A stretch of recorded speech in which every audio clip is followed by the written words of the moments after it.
కేరళ రూపంలో రేవంత్ రెడ్డి సర్కార్కి పదవీగండం పొంచి ఉందని, ఇది రేవంత్ రెడ్డికి ఒక బిగ్ బ్యాడ్ న్యూస్ అంటూ కూడా ఒక వార్త సోషల్ మీడియాలో చక్కర్లు కొడుతున్న నేపథ్యంలో ఇంతకీ రేవంత్ రెడ్డికి రాబోతున్న ఆ బ్యాడ్ న్యూస్ ఏంటి, ఇంతకీ కేరళ రూపంలో రేవంత్ రెడ్డి సర్కార్కి ఎటువంటి పదవీగండం రాబోతుంది అనేది పూర్తి స్థాయిలో మనం విశ్లేషణ చేసుకుందాం. ప్రస్తుతం మనతో పాటు ఉన్నారు ప్రముఖ రాజకీయ విశ్లేషకులు, ప్రముఖ సీనియర్ జర్నలిస్ట్ సిఎస్ రావు గారు. సార్తో మాట్లాడదాం.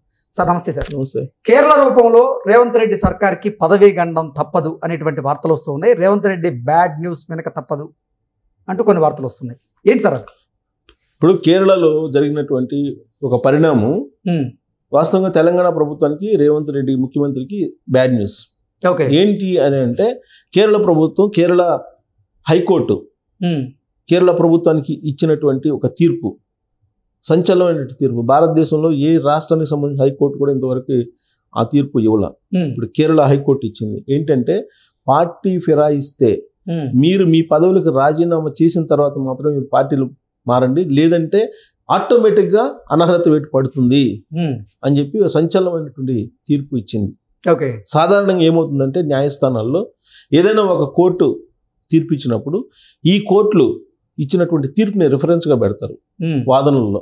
అవును, ఏదైనా ఒక కేసుకు సంబంధించిన వాదన జరుగుతున్నప్పుడు కేరళ హైకోర్టు ఈ విధంగా చెప్పింది, ఢిల్లీ హైకోర్టు ఈ విధంగా చెప్పింది, ముంబై హైకోర్టు ఈ విధంగా చెప్పింది, ఇలా రిఫరెన్స్ పెడతారు.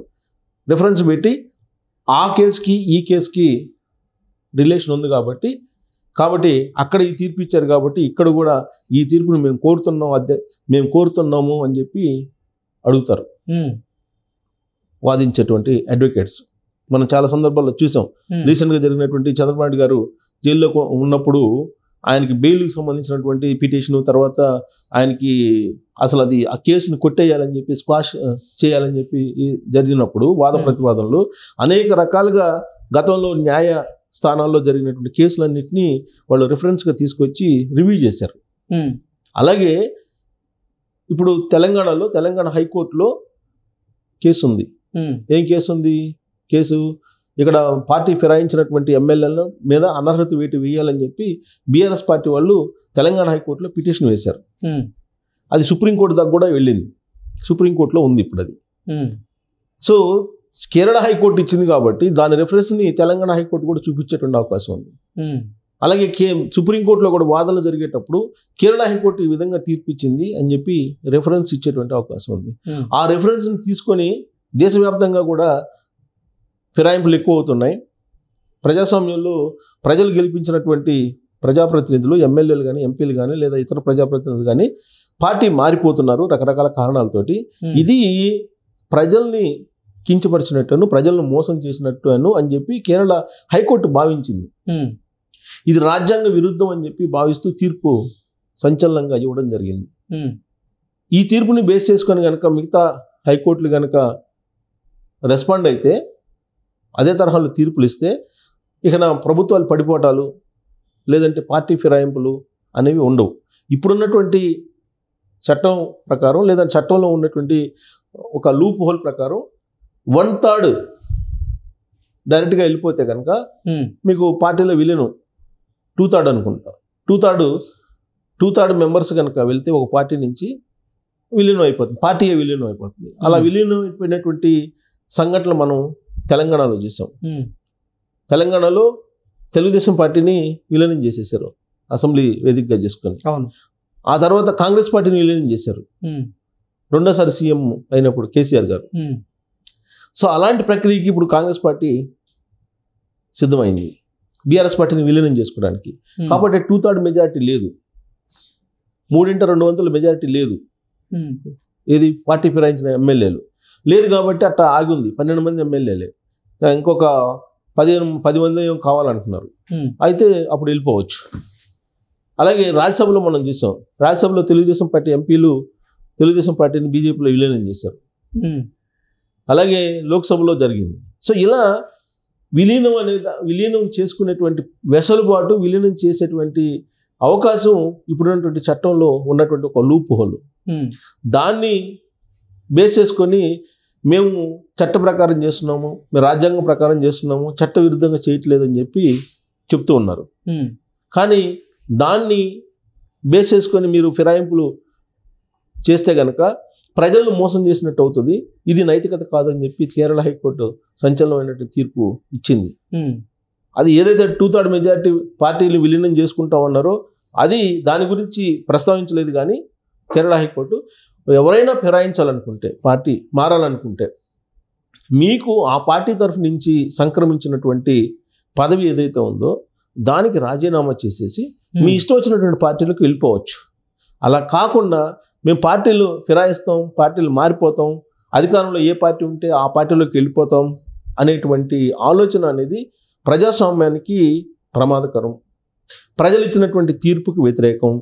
ఇది ఏమాత్రం చెల్లదు అని చెప్పి సంచలనమైనటువంటి తీర్పు కేరళ హైకోర్టు ఇవ్వడం జరిగింది. సో యాక్చువల్గా ఈ మధ్యకాలంలో జరుగుతుంది ఏంటంటే గత కొన్ని దశాబ్దాలుగా, ఒక దశాబ్దం ప్రధానంగా తెలుగు రాష్ట్రాల్లోనే ఎక్కువగా మనకు కనిపించింది. 2014 నుంచే ఈ ఫిరాయింపులు అనేది మొదలైంది. అంతకుముందు మీరు అసెంబ్లీలో కనుక చూస్తే చట్టసభలో, ఏ చట్టసభలో చూసినా ప్రతిపక్ష నాయకులకి ఎక్కువ గౌరవం ఉండేది అధికార పక్షం కన్నా కూడా. కారణం ఏంటంటే ప్రతిపక్షంలో ఉండేటువంటి సభ్యులు ప్రజా సమస్యల మీద పోరాడతారు, ప్రజా సమస్యల మీద గళం విప్పుతారు. వాళ్ళు ప్రజా సమస్యలను ఏ విధంగా అసెంబ్లీలో వెలుగెత్తి చాటుతున్నారో వినడానికి ప్రజలు ఇష్టపడేవాళ్ళు. వాళ్ళు మాట్లాడినటువంటి మాటలు పత్రికల్లో వస్తే వాటిని చూసి ఆనందించేవాళ్ళు. అలాగే వాళ్ళ సమస్యలను ప్రస్తావించినందుకు ఆ ప్రజాప్రతినిధి, ఆ ఎమ్మెల్యేనో ఆ ఎంపీనో గౌరవించేటువంటి వాళ్ళు. ఇప్పుడు పరిస్థితి మారిపోయింది. ఇప్పుడు ఎలా తయారైందంటే ఈవెన్ ఢిల్లీలో లోక్సభ దగ్గర నుంచి అసెంబ్లీ వరకు అసలు ప్రశ్నకి డబ్బు అయిపోయింది. ఆ మధ్య ఒక ఇష్యూ అయింది లాస్ట్ లోక్సభలో. సమస్యను అడగడానికి, ప్రశ్నించడానికి డబ్బు తీసుకున్నారని చెప్పి కేసు కూడా అయింది లోక్సభలో ఎంపీ మీద. లేడీ ఎంపీ పేరు ఏదో ఉంది, ఆమె అనర్హత వేటు కూడా వేశారు. అంటే డబ్బు ప్రశ్నించడానికి, ప్రశ్న వేయడానికి కూడా, సమస్య మీద ప్రశ్న వేయడానికి కూడా డబ్బు అడిగేటువంటి ప్రజాప్రతినిధులు ఉన్నటువంటి చట్టసభలు ఇప్పుడు మనకు కనిపిస్తూ ఉన్నాయి. ఇదంతా ఒక ఎత్తు అయితే, దశాబ్ద కాలంగా ఏం జరుగుతుందంటే ఈ ప్రజాప్రతినిధులు ఇంతకుముందు పారిశ్రామికవేత్తలు, వ్యాపారవేత్తలు, వాణిజ్యవేత్తలు ఎక్కువగా రాజకీయాల్లోకి వచ్చేవాళ్ళు కాదు, డైరెక్ట్ రాజకీయాల్లో ఉండేవాళ్ళు కాదు. ఇండైరెక్ట్గా ఏదైనా ఉండేవాళ్ళు, అధికారంలో ఉండేటువంటి వాళ్ళు సపోర్ట్ తీసుకునేవాళ్ళు, వాళ్ళ వ్యాపారాలు చేసుకునేవాళ్ళు. కానీ మీకు 2004 అలాగే 1999 నుంచి చేసుకో, 1999 అప్పటి నుంచి వాణిజ్యవేత్తలు, పారిశ్రామికవేత్తలు, వ్యాపారవేత్తలు, ఎవరైతే కుబేర్లు ఉన్నారో, ఎవరైతే బ్లాక్ మనీ ఎక్కువగా ఉన్నారో వాళ్ళు అధికారంలోకి రావటం, అధికార పార్టీలోకి రావటం, లేదంటే రాజకీయాల్లో ఎంటర్ కావటం, పోటీ చేయటం, గెలవడం, ఇవన్నీ జరుగుతున్నాయి. గెలిచిన తర్వాత ఏం చేస్తున్నారు వీళ్ళు? అధికారంలో ఉండేటువంటి పార్టీకి వెళ్లకుండా ఉండలేనటువంటి పరిస్థితి నెలకొంది. కారణం ఏంటంటే ఏ వ్యాపారవేత్త అయినా, ఏ బిజినెస్ వేత్త అయినా, ఏ పారిశ్రామికవేత్త అయినా ఏదో ఒక లూప్ హోల్స్ తోటి ఉంటారు.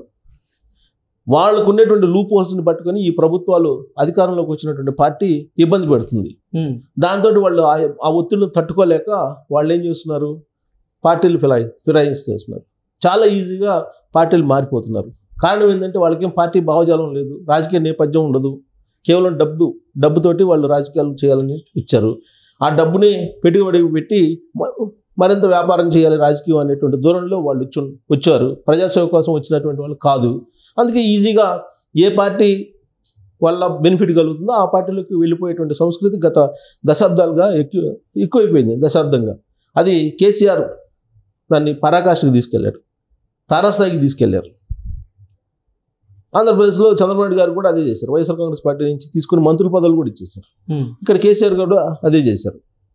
అంటే నైతికత లేనటువంటి రాజకీయాలు పెరిగినాయి కాబట్టి ఇది చెల్లదు అని చెప్పి తీర్పు ఇచ్చింది. ఈ తీర్పు కనుక మొత్తం న్యాయస్థానాలు కనుక అమలు చేస్తే ఈ ఫిరాయింపులు అనేది ఉండవు. అప్పుడు ఫిరాయింపులు లేవంటే ఇప్పుడు ఎవరైతే ఫిరాయించారు 12 మంది తెలంగాణలో వాళ్ళని కనుక బర్తరఫ్ చేస్తే, వాళ్ళని కనుక అనర్హత వేటు వేస్తే అప్పుడు మైనారిటీ గవర్నమెంట్ అయిపోతుంది. రేవంత్ రెడ్డిది గవర్నమెంట్ పడిపోయేటువంటి అవకాశం ఉంది.